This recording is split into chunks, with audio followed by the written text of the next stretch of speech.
Bem-vindos ao canal Éfesos, onde exploramos os segredos por trás dos grandes livros das Escrituras Sagradas. Hoje, vamos mergulhar no fascinante livro de Juízes, uma obra repleta de histórias de coragem, fracassos e redenção. Você sabia que este livro revela um período caótico na história de Israel, onde líderes improváveis foram levantados por Deus para salvar seu povo? Prepare-se para descobrir como essas histórias ainda falam poderosamente a nossa jornada espiritual dos dias de hoje. O livro de Juízes abrange aproximadamente 300 anos da história de Israel, desde a morte de Josué até o início da monarquia, por volta de 1375 a.C. a 1050 a.C. Durante esse tempo, os israelitas viviam em um ciclo constante de pecado, opressão, arrependimento e libertação. Este período é marcado pela falta de liderança central, como descrito em Juízes capítulo 2, versículo 25. Naqueles dias não havia rei em Israel. Cada um fazia o que parecia reto aos seus olhos. Essa frase resume o caos espiritual e social da época. Historicamente, o livro foi escrito em torno do século X a.C., possivelmente pelo profeta Samuel, e reflete o momento em que Israel buscava compreender suas derrotas e sua identidade diante de Deus. Durante este período, a idolatria e as alianças com povos pagãos trouxeram sofrimento ao povo, mas também foram um cenário para grandes demonstrações do poder de Deus. Duas passagens se destacam nesse livro repleto de lições espirituais.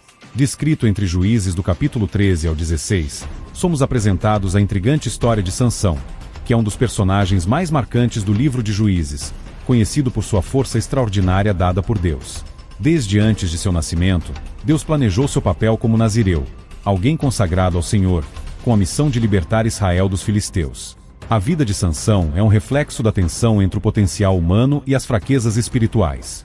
Ele realizou feitos incríveis, como derrotar um leão com as próprias mãos e destruir 1000 filisteus com uma queixada de jumento, conforme descrito em Juízes 15, versículo 15. No entanto, sua vida também foi marcada por impulsividade e escolhas erradas, como sua relação com Dalila. Apesar de seus erros, Sansão foi restaurado espiritualmente em sua morte. Em Juízes capítulo 16, versículo 28, ele ora: Ó Senhor Deus, lembra-te de mim, e dá-me força só mais esta vez. Com isso, ele derruba o templo dos filisteus, cumprindo sua missão de julgar Israel e enfraquecer os inimigos do povo de Deus. Essa história nos ensina que mesmo em nossas falhas, Deus pode nos usar para sua glória quando nos voltamos a Ele. A história de Gideão e seus 300 homens, registrada em Juízes nos capítulos de 6 a 8, é um dos relatos mais fascinantes da Bíblia sobre coragem, fé e a soberania de Deus. Gideão foi escolhido por Deus em um período de opressão severa em Israel, causado pelos midianitas, um povo que continuamente invadia o território, saqueando colheitas e destruindo tudo em seu caminho. Gideão foi chamado enquanto estava malhando trigo em um lagar, um local escondido, pois ele temia os midianitas. Isso demonstra a vulnerabilidade do povo de Israel na época. O anjo do Senhor aparece a Gideão e o saúda com palavras inesperadas. O Senhor é contigo, homem valente. Inicialmente Gideão demonstra dúvidas e insegurança. Ele questiona por que Deus permitiu o sofrimento de Israel e se realmente seria capaz de liderar. No entanto, Deus o encoraja dizendo: Vai nesta tua força e livrarás a Israel da mão dos midianitas. Porventura não te enviei eu? Essa interação nos lembra que Deus não escolhe os capacitados, mas capacita os escolhidos. O livro de Juízes é uma poderosa lembrança de que Deus nunca abandona seu povo, mesmo nos momentos mais sombrios. Ele é fiel para levantar libertadores e nos chamar de volta a Ele, independentemente das circunstâncias. Junte-se a nós nesta jornada emocionante enquanto desvendamos os mistérios e maravilhas da história completa do livro de Juízes.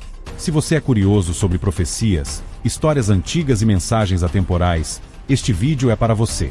Não se esqueça de se inscrever, dar um like e compartilhar para que mais pessoas possam descobrir as riquezas ocultas deste livro extraordinário. Capítulo 1. Depois da morte de Josué, os israelitas consultaram o Senhor: Quem dentre nós será o primeiro a combater os cananeus? O Senhor respondeu: Judá, pois eu entregarei a terra nas suas mãos. Então Judá disse a Simeão, seu irmão: Vem comigo à terra que me coube por sorte, para combatermos contra os cananeus. Depois irei contigo à tua terra. Simeão partiu com ele. Judá travou combate e o Senhor entregou-lhe os cananeus e os ferezeus, derrotaram 10.000 homens em Bizeque.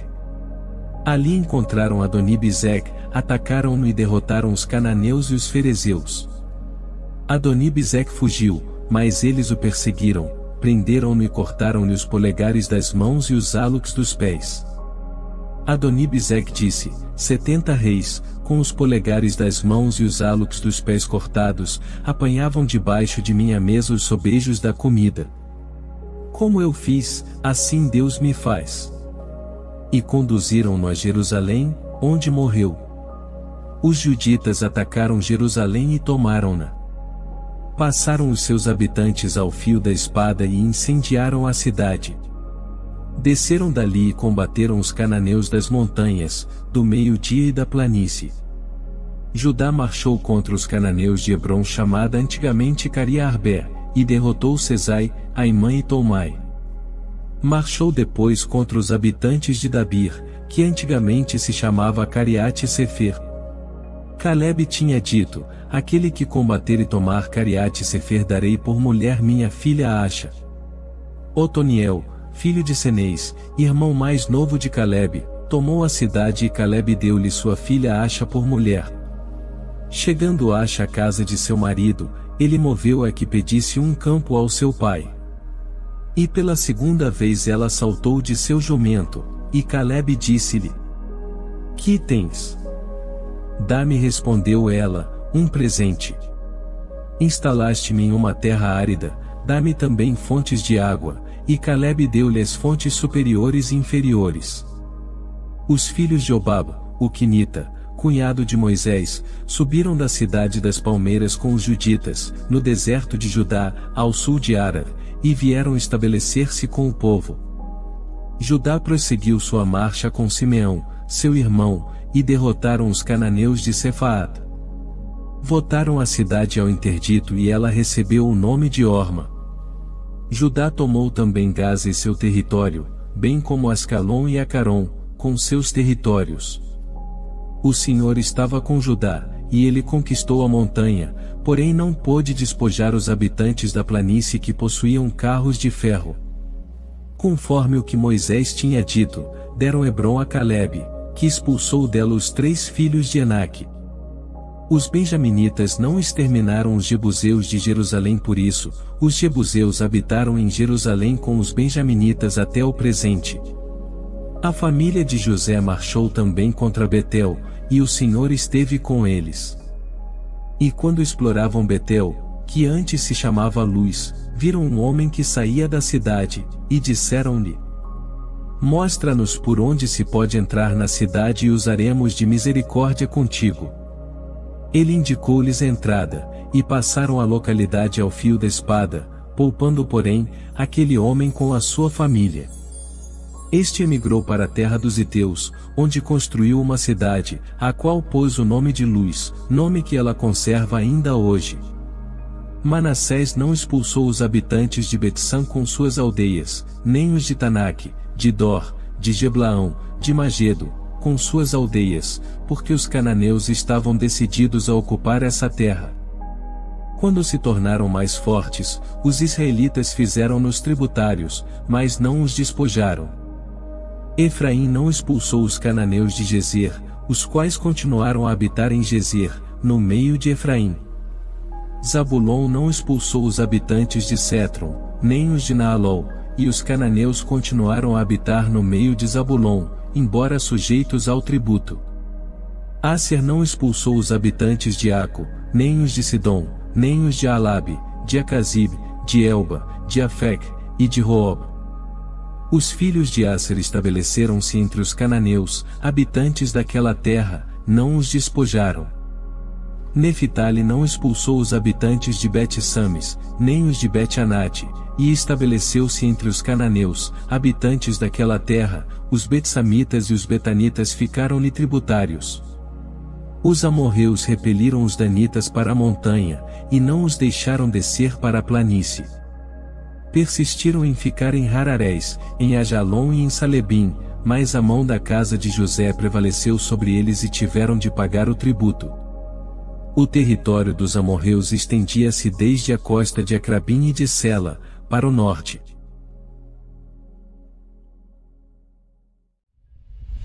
Juízes. Capítulo 2. O anjo do Senhor subiu de Galgala a Boquim, e disse: Eu vos fiz subir do Egito, e vos conduzi a esta terra que eu tinha prometido com juramento a vossos pais. E vos tinha dito: jamais hei de romper a aliança que fiz convosco. Vós, porém, não fareis aliança com os habitantes desta terra, e lançareis por terra os seus altares. Ora, vós não obedecestes a minha voz. Por que fizestes isso? Por essa razão eu disse: não os expulsarei de diante de vós, eles permanecerão ao vosso lado e os seus deuses vos serão um laço. Ao dizer o anjo do Senhor estas palavras aos filhos de Israel, o povo pôs-se a chorar. Pelo que chamaram aquele lugar Boquim, e ofereceram ali sacrifícios ao Senhor. Josué despediu o povo, e os israelitas foram cada um para a sua herança, a fim de tomar posse da terra. Durante toda a vida de Josué e dos anciãos que lhe sobreviveram, e que tinham testemunhado a grande obra que o Senhor tinha feito em favor de Israel, o povo serviu o Senhor. Josué, filho de Num, servo do Senhor, morreu com a idade de 110 anos. Sepultaram-no no território de sua possessão, em Tamnaeres, na montanha de Efraim, ao norte do monte de Gaás. Toda aquela geração se foi também unir a seus pais, e sucedeu-lhe outra que não conhecia o Senhor, nem o que ele tinha feito em favor de Israel. Os israelitas fizeram então o mal aos olhos do Senhor e serviram os Baal. Abandonaram o Senhor, o Deus de seus pais que os tinha tirado do Egito, e seguiram outros deuses, os dos povos que habitavam em torno deles, prostraram-se diante deles, excitando assim a cólera do Senhor. Abandonaram o Senhor para servirem Baal e Astarote. A cólera do Senhor inflamou-se contra Israel, e ele entregou-os nas mãos de piratas, que os despojaram, e vendeu-os aos inimigos dos arredores, de sorte que não puderam mais resistir-lhes. Para onde quer que fossem, a mão do Senhor estava contra eles para fazer-lhes mal, como o Senhor lhes tinha dito e jurado, e viram-se em grande aflição. Entretanto o Senhor suscitava-lhes juízes que os livraram das mãos dos opressores. Mas nem mesmo os seus juízes ouviam, e continuavam prostituindo-se a outros deuses adorando-os. Abandonaram depressa o caminho que tinham seguido seus pais, na obediência aos mandamentos do Senhor, e não os imitaram. Ora, quando o Senhor suscitava juízes, ele estava com o juiz para livrá-los de seus inimigos, enquanto vivesse o juiz. O Senhor compadecia-se dos gemidos que soltavam diante de seus inimigos e de seus opressores. Mas, depois que o juiz morria, corrompiam-se, e se tornavam ainda piores do que seus pais, seguindo outros deuses, servindo-os e adorando-os e não renunciavam aos seus crimes e à sua obstinação. Inflamou-se, pois, contra Israel a cólera do Senhor, visto que este povo violou meu pacto, dizia ele, a aliança que eu tinha feito com seus pais, e não obedeceram à minha voz. Também eu não expulsarei de diante deles nenhuma das nações, que Josué deixou ao morrer. Por elas, queria o Senhor provar os israelitas, e ver se eles seguiriam ou não o caminho do Senhor, como o tinham feito seus pais. E o Senhor deixou subsistir todas essas nações que não tinha entregue nas mãos de Josué, e não as quis expulsar logo. Juízes. Capítulo 3. Estas são as nações que o Senhor deixou subsistir para provar por meio delas os israelitas, todos aqueles que não tinham visto as guerras de Canaã. E isso tão somente para a instrução das novas gerações israelitas, a fim de lhes ensinar a combater, ao menos aqueles que não o tinham feito antes. Eram os 5 príncipes dos filisteus, todos os cananeus, os sidônios, os heveus que habitavam os montes do Líbano, desde a montanha de Baal-Hermon até a entrada de Amad. Essas nações ficaram para provar Israel, e ver se eles obedeceriam aos mandamentos, que o Senhor havia prescrito aos seus pais por intermédio de Moisés. Os filhos de Israel habitaram no meio dos cananeus, dos heteus, dos amorreus, dos ferezeus, dos heveus e dos jebuseus. Tomaram por mulheres suas filhas e eles mesmos deram suas filhas aos filhos deles, e serviram os seus deuses. Os israelitas fizeram o mal aos olhos do Senhor, esqueceram-se do Senhor, seu Deus, e serviram aos Baal e às Aserá. A ira do Senhor inflamou-se contra Israel, e ele entregou-os nas mãos de Cusã-Rasataim, rei da Mesopotâmia, a quem ficaram sujeitos durante 8 anos.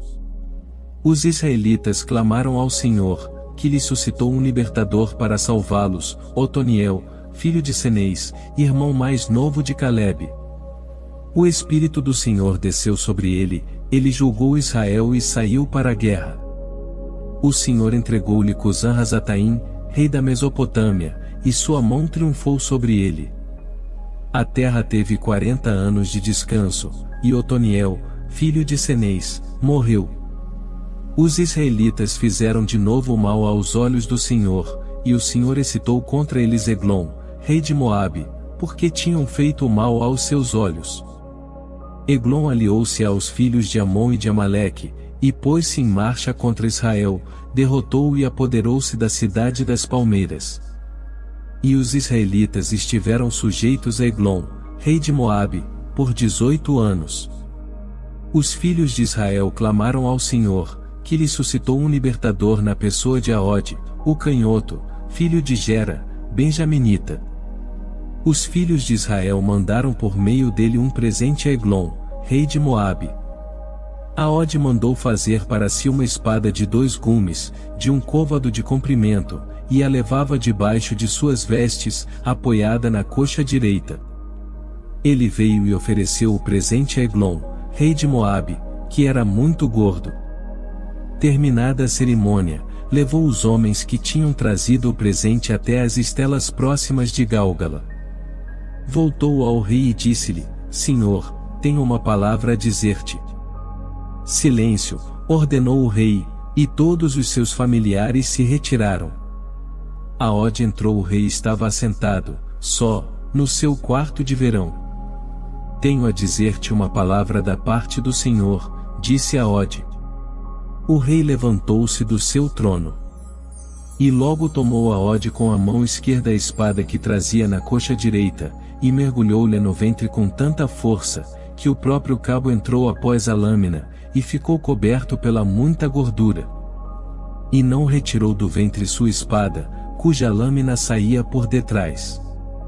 Aode saiu pela galeria, depois de ter fechado bem atrás de si as portas do quarto de cima, deixando-as trancadas. E tendo ele partido, notaram os servos do rei que as portas estavam fechadas, sem dúvida, disseram, estará fazendo necessidade em seu quarto de verão. Mas, depois de esperarem muito tempo ficaram alarmados, e vendo que a porta do apartamento não se abria, tomaram a chave, abriram-na e encontraram o seu senhor morto e estendido por terra. Enquanto isso, Aode fugiu para além das estelas, e foi para Seirate. Logo que chegou à montanha de Efraim, tocou a trombeta e os filhos de Israel desceram da montanha com ele. Segui-me, disse-lhes ele, porque o Senhor entregou-vos os moabitas, vossos inimigos. Eles o seguiram e ocuparam os vales do Jordão, por onde se vai a Moabe, de modo a não deixar passar ninguém. Mataram então cerca de 10.000 homens, todo o escol e todo o vigor de Moabe, ninguém escapou.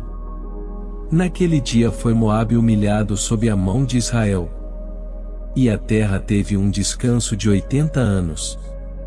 Depois de Aode, Sangar, filho de Anate, derrotou 600 filisteus com um aguilhão de bois. Sangar também foi um libertador para Israel. Juízes. Capítulo 4. Depois da morte de Aode, os israelitas continuaram a fazer o mal aos olhos do Senhor. Então o Senhor entregou-os nas mãos de Jabim, rei de Canaã, que reinava em Azor. Seu exército era chefiado por Sísara, que habitava em Arosete-Goim. Os filhos de Israel clamaram ao Senhor, porque Jabim tinha 900 carros de ferro e oprimia-os duramente, já fazia 20 anos. Naquela época, a profetisa Débora, mulher de Lapidot, era juiz em Israel. Sentava-se sob a palmeira de Débora, entre Ramá e Betel, na montanha de Efraim, e os israelitas iam ter com ela para que julgasse suas questões.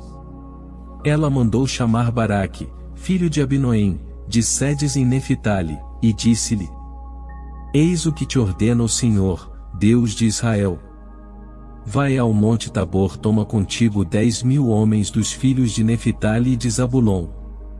Quando estiveres na torrente de Sison, conduzir-te-ei Sísara, chefe do exército de Jabim, com seus carros e suas tropas, e te entregarei. Baraque respondeu-lhe: Se vieres comigo irei, mas se não quiseres vir comigo, não irei. Sim, disse ela, irei contigo, mas a glória da expedição não será tua, porque o Senhor entregará Sísara nas mãos de uma mulher. E Débora foi com Baraque a Sedes. Baraque convocou ali Zabulon e Neftali, 10.000 homens levantaram-se e seguiram-no, tendo Débora em sua companhia. Ora, Éber, o sineu, tinha se separado dos sineus da família de Obab, cunhado de Moisés, e tinha levantado suas tendas até o carvalhal de Senim, perto de Sedes. Foi anunciado a Sísara que Baraque, filho de Abinoém, estava em marcha para o monte Tabor. Mandou então vir de Arosete-Goim todos os seus carros, 900 carros de ferro, e todo o povo que estava com ele até a torrente de Sison. Débora disse a Baraque: Vai-te, porque este é o dia em que o Senhor te entregará Sísara. O Senhor mesmo marcha adiante de ti. Baraque desceu do monte Tabor com 10.000 homens. E o Senhor desbaratou Sísara com todos os seus carros e todo o seu exército, que caíram ao fio da espada, diante de Baraque. Sísara, saltando do seu carro, fugiu a pé, enquanto Baraque perseguia os carros e o exército até Arosete-Goim. Todo o exército de Sísara foi passado ao fio da espada, sem escapar um só homem. Sísara, fugindo a pé, chegou à tenda de Jael, mulher de Éber, o sineu, porque havia paz entre Jabim, rei de Azor, e a casa de Éber, o sineu. Jael, saindo ao encontro de Sísara, disse-lhe: Entra meu senhor em minha casa e não temas. Ele entrou na tenda e ela o ocultou sob um manto. Ele disse à mulher: Peço-te que me deis um pouco de água, porque tenho sede. Ela abriu um odre de leite, deu-lhe de beber e recobriu-o. Sísara disse-lhe ainda: Põe-te à entrada da tenda, e se qualquer pessoa te perguntar se há alguém aqui, responderás que não. Jael, pois, mulher de Éber, tomou um prego da tenda juntamente com um martelo, e aproximando-se devagarinho, enterrou o prego na fonte de Sísara, pregando-o assim na terra enquanto ele dormia profundamente por causa da muita fadiga. Sísara morreu. Entre mentes, chegou Baraque logo após Sísara. Jael, saindo-lhe ao encontro, disse-lhe: Vem, vou mostrar-te o homem que buscas. Ele entrou e viu Sísara que jazia morto por terra, com o prego cravado em sua fonte. Foi assim que Deus, naquele dia, humilhou Jabim, rei de Canaã, diante dos israelitas. E a mão dos filhos de Israel pesava cada vez mais sobre Jabim, rei de Canaã, até que o exterminaram.